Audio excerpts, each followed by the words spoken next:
Welcome to Home Health Revealed, where we share real stories from industry leaders about home health, palliative, and hospice care. Brought to you by Velocity. Velocity's easy-to-read coding and revenue cycle dashboards let you grab your cup of coffee and quickly see the health of your organization.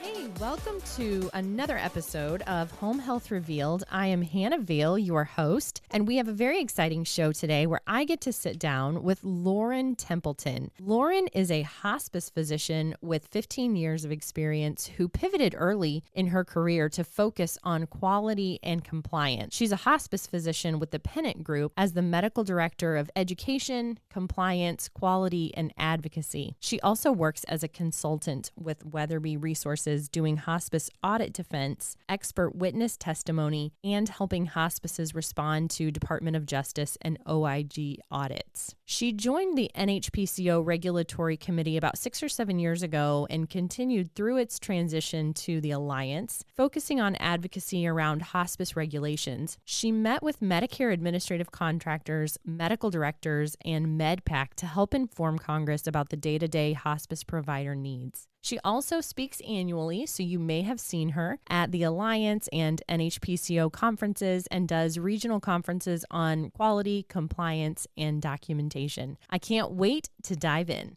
Thanks. Boy, that sounds like kind of a boring career. I think it sounds great. You've done some amazing work. Thank you.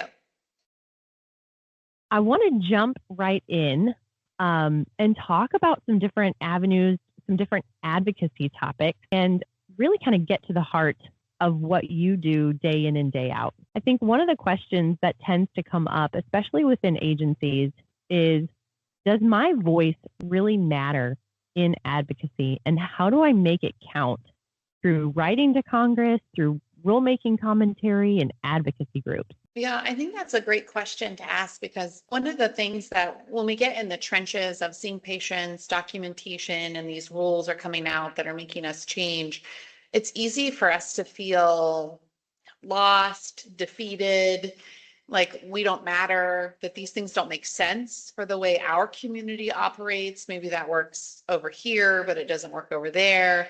And I think answering that question with yes, your voice matters so much, and advocacy is something that everyone needs to hear, especially the people who are working at the bedside and are seeing the day-to-day lives of the human beings that we're serving. So I'd really put that into 3 buckets: your community advocacy, your state advocacy, and then your federal or national advocacy. And it really coming back to the origin of hospice, we're a volunteer grassroots effort in our infancy. And I think that's something important to remember. So if anyone thinks like, well, Congress doesn't care what I have to say, I tell you that you're wrong. They do care what you have to say, but maybe it's a little intimidating to go that far. In your community, volunteer with the Alzheimer's Association and talk to people about what hospice and home health are. Talk to your hospital, get involved with local long-term care facilities and how you can volunteer and support and speak up for the options that human beings have for care at home or post-acute care.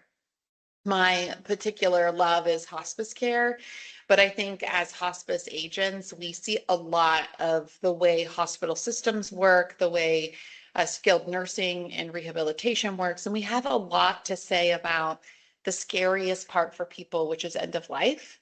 And so that community advocacy can change lives. You can change so many lives in your community by speaking up. And so maybe that's a little less intimidating. So I would encourage people that advocacy matters too. You talking to your local long-term care facility, to the Alzheimer's Association, it matters. Then if you want to have something more along the lines of a state input, I'd encourage you to look at your state associations. They would love to hear from you. Maybe just your opinion. Maybe they want you to serve on committees. Maybe there are conferences. Maybe you can even go to your state capitol with them. They're always looking for real stories about the human beings that we care for.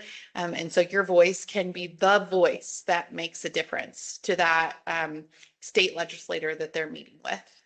And then for me, a bucket list opportunity that I haven't had is to actually go to DC and meet with congressmen or senators And so I'm looking forward to doing that in the next couple of years, hopefully with the Alliance for Care at Home. But those types of organizations, and there are other national organizations like the American Academy of Hospice and Palliative Medicine, you can get involved in these groups and either, again, tell them stories about what you've seen in your community that they may not know. You may be the missing key to their argument when they meet with Medicare administrative contractors or other groups. Maybe again, you're going to go to DC. You're going to beat me there, and that's amazing. And you have the opportunity to speak up. So if you're feeling defeated in what's going on, I think this is so important that you remember that your voice matters, and that you have an opportunity to speak out, because you know hospice when you work in hospice, you know home health when you work in home health. And those opinions, the voices of the people that we care for, they matter. So don't feel like you're not important. Your voice really can make a difference. Oh, that's so good. I think a lot of people don't give themselves the credit for being the connection between the rule and the reality. Yeah, absolutely. And so for hospice and for other entities in healthcare, they have what's called a proposed rule for hospice that's in the spring. And then we have a final rule that comes out in late summer, early fall. When they propose that rule, you have an option to comment on that rule.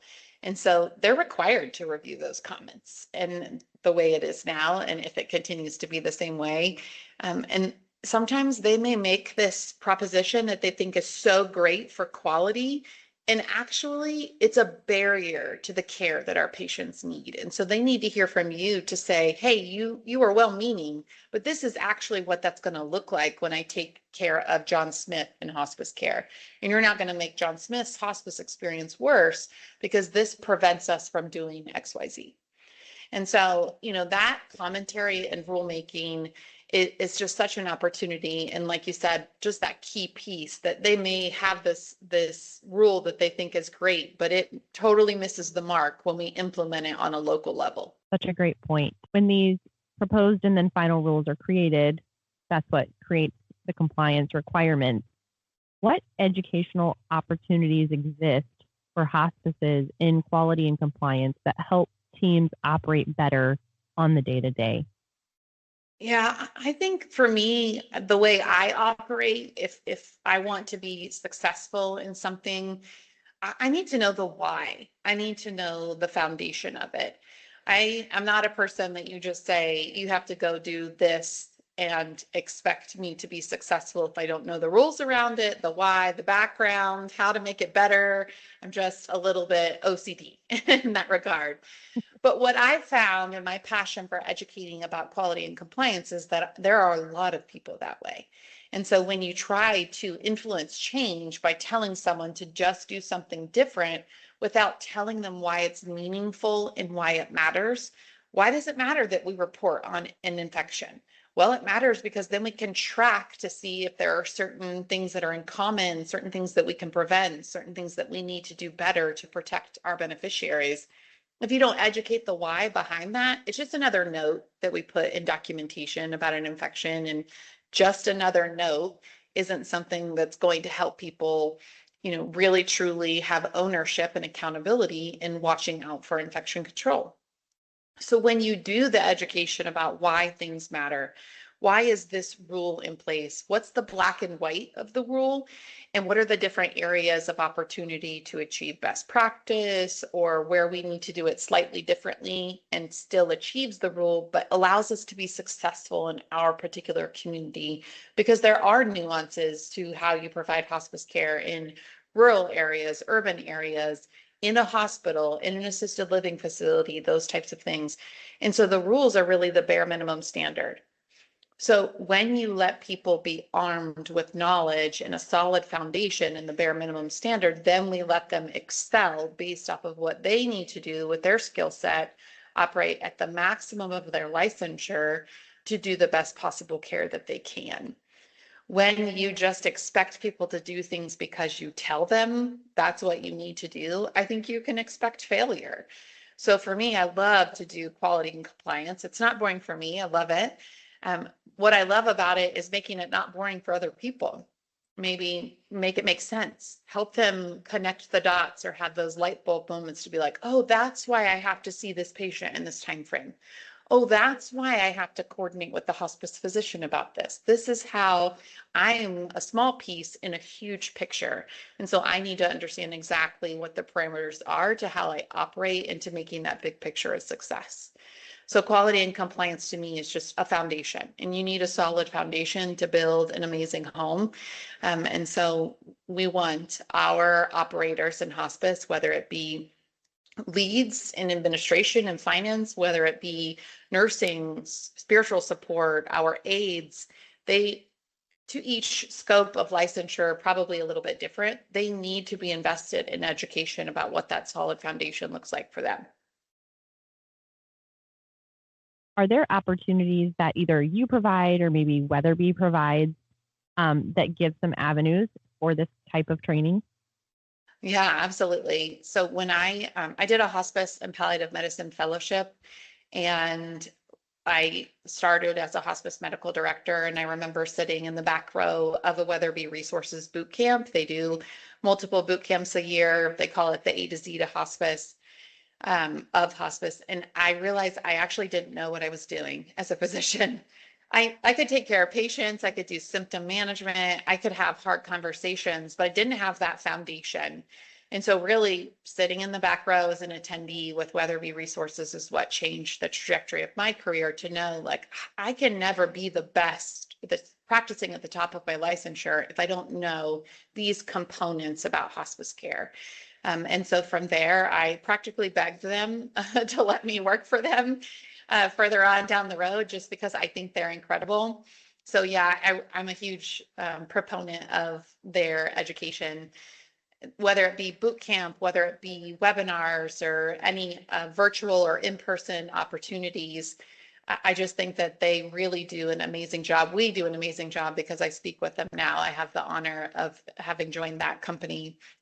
And they really do the best that they can to present the perspective of what's the rule here, what's the best practice, and then what's the risk to when you have to operate outside of those choices. Because sometimes we need to know what our risks are for not operating within quality and compliance. And sometimes that's an influential factor that we know, like, hey, this threshold is where you go to jail.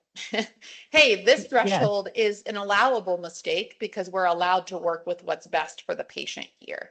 And so they have lots of opportunities. Of course, other education can come from your state associations. I'm in Texas, and I am just a huge proponent of the Texas New Mexico Hospice and Palliative Care Organization. They do an incredible job. There are lots of other state associations that do incredible education. And then the Alliance for Care at Home is constantly doing education. Reach out to your hospice. Also, you might have some superstars within your own organization that have a skill set to teach, and they just don't know that you're seeking further information. So don't hesitate to start with, working with your local operators also. Yeah, that's a great. We may have people right in our own backyard that can teach us some things. And I love how you experienced Weatherby and then you have come to be such an integral part of what they're doing. I think that's an amazing story. As a hospice physician, what does an appropriately engaged hospice physician look like, and how can they help teams navigate quality compliance and deliver high quality care? Yeah, this is probably the thing I'm the most passionate about when it comes to education, is the engaged hospice physician. Actually, my team teases me. They track a running tally as to how many times I say an engaged hospice physician when I'm speaking. We need more physician engagement. We just do. We're an integral part as a core member of the interdisciplinary group. And so what I mean by an engaged hospice physician looks different for every hospice. If your hospice has 20 patients, if your hospice is operating with the census of thousands, each physician may have a different role. But at its baseline, I think the number one thing that an engaged hospice physician does is you're actually the number one compliance officer.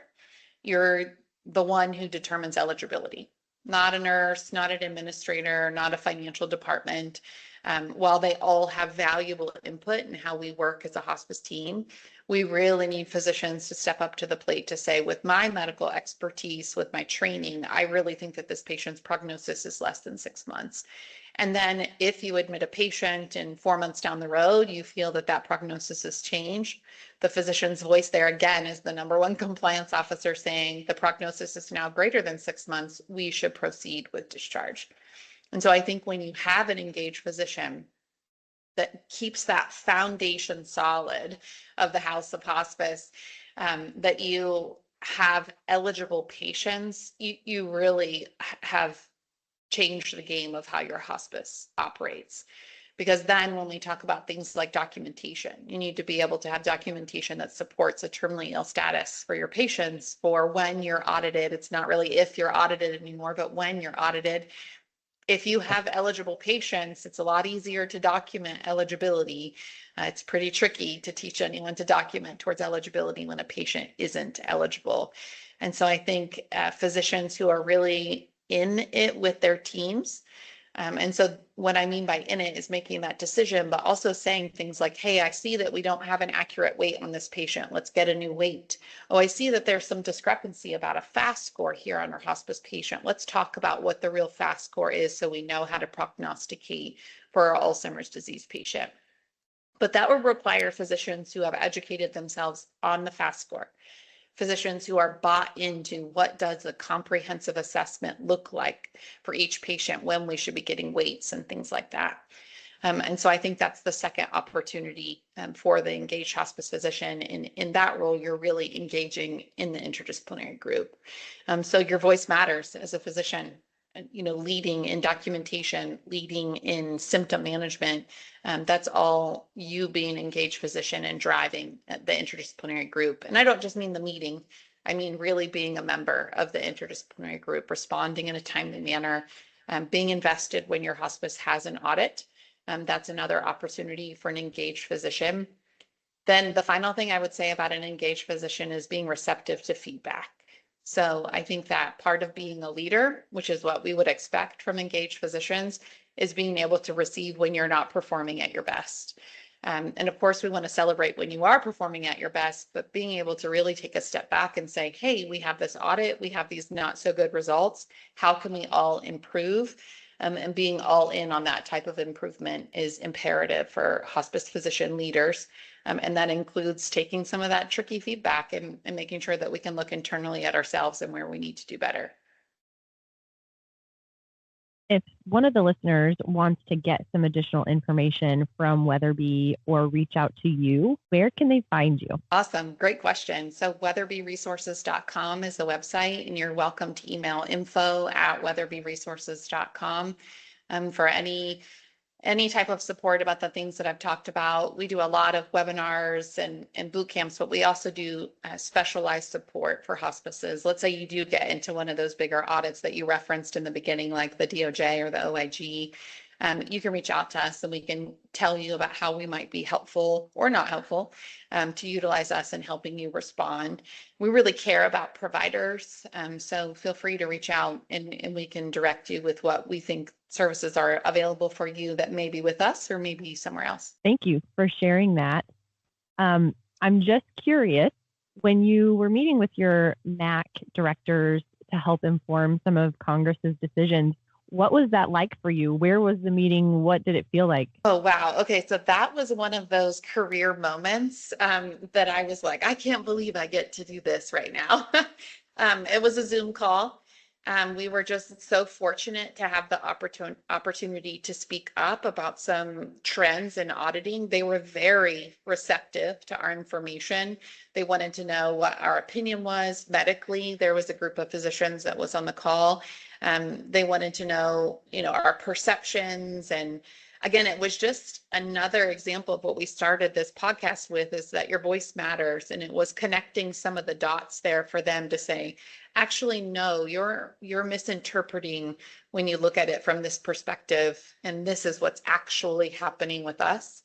And so it just, I don't know, it felt meaningful. It definitely was one of the highlights of my career to be able to say, hey, I'm in this day in and day out with hospice patients, and this conclusion, I don't believe is the correct conclusion. Please listen to us in this perspective. And they were amazing. That's really hopeful to hear.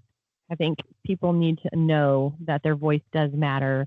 And thank you for being willing to take the time personally and, to represent Weatherby, I'm sure, in that role, because it's just so important that we continue to get this message across.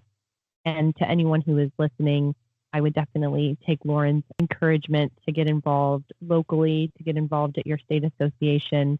And then I hope, Lauren, to get to hear about a trip to Washington, D.C., where you're able to share some of these things. I'm rooting for you. I think that would be awesome. Yes. Well, thank you so much for sharing your expertise today. I really appreciate you being here. Yeah, thanks for having me.